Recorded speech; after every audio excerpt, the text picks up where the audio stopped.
1 billion set aside for youth development programs? Or is it the conference youth center that is about to be built so that youth can have a common front? So generally, government has done very well. But it's not enough because, of course, Bayelsans are also Oliver Twist. We always ask for more.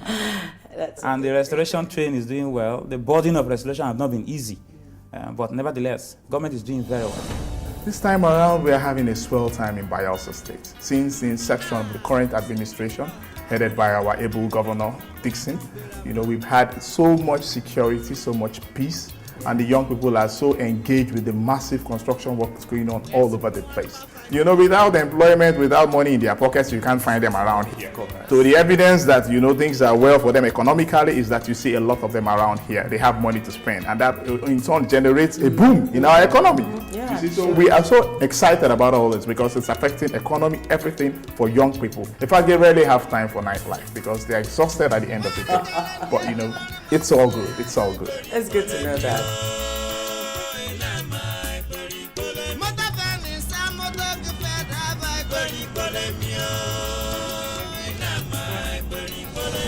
I came out for a night activity because I was invited by my friend to just have a little get-together. But it's a reflection of the level of commitment by Honorable Henry Seriake Dickson by ensuring that we have a significant level of peace within the state. You must have heard about the passage of the anti-cultism bill. That bill, it was an historical event. It has rescripts of near history where youths were seen, where youth saw cult activities as a form of recognition and a source of livelihood. But with the passage of this bill, we've been able to curtail those activities that had no good intention, and most of the youths are cooperating because right inside that very bill, we have an opportunity for renunciation, and most of them are trying to embrace those programs. Definitely, I want to commend him because he didn't just stop there by passing the bill, but he also created a special advisor for rehabilitation, empowerment, and training. Good. And that office is very effective because I know some youths have been able to embrace the rehabilitation programs that have been put in place. What concerned us in Twom Brass in particular was that the youths had been instigated into flying at each other's throats. So we had that uneasy peace.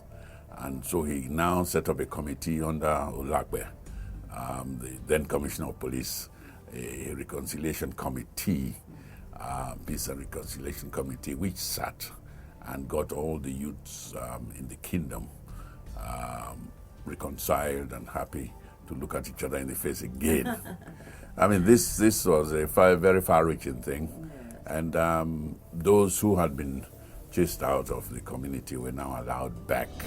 I must applaud the government's effort in ensuring that almost 80% of the government policies are youth-oriented. Let's take, for example, the Ministry of Transport. Government purchased taxis to make sure that the transportation flight difficulties are eased in the state. Now, who are going to be the beneficiaries of these vehicles? Beneficiaries usually are more youths. If you go into town, you see that youths are the ones driving the vehicles. Wow, I'm a female cab driver in Bayelsa State, and I'm loving it. I'm enjoying what I'm doing, serving the masses, taking people around to wherever they want to go to. It's cool. That is just about transportation. You talk about works, the massive construction going on in the States. These companies employ youths. They don't employ old and elderly persons. About construction, is it a scholarship? Postgraduate scholarship, usually most of the youth are involved. The educational agenda of the restoration government is all-encompassing. It touches both the primary schools, the secondary schools, the tertiary institutions, and even the postgraduate students. So in all, we are impressed with the policy direction of His Excellency as it touches on the educational sector, and we are declaring our total support and our complementary efforts to ensure that the restoration agenda is actualized for our Bayelsa to have a better tomorrow. Previously, Bayelsans are not used to paying tax, and people have been enjoying free money here and there.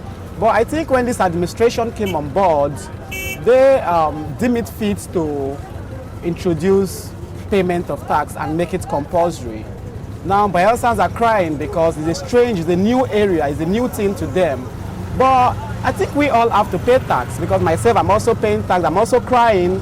But then I look at the importance of payment of tax in a country or in a state, because whatever thing we enjoy today is as a result of taxpayers' money. So if you're not paying your tax, well, you're not helping the government. If we pay tax, it will enable the government to, create internal revenue to now develop the state. Today is Sunday, and it is, as Christians, it's our responsibility to come to church, pray for our family, our community, our local government, even our state, because we have the responsibility to pray for our governor. The Bible itself says, when the righteous rule, the people rejoice. I actually came to pray to God for the government and the governor, for him to give him the grace to be able to rule the state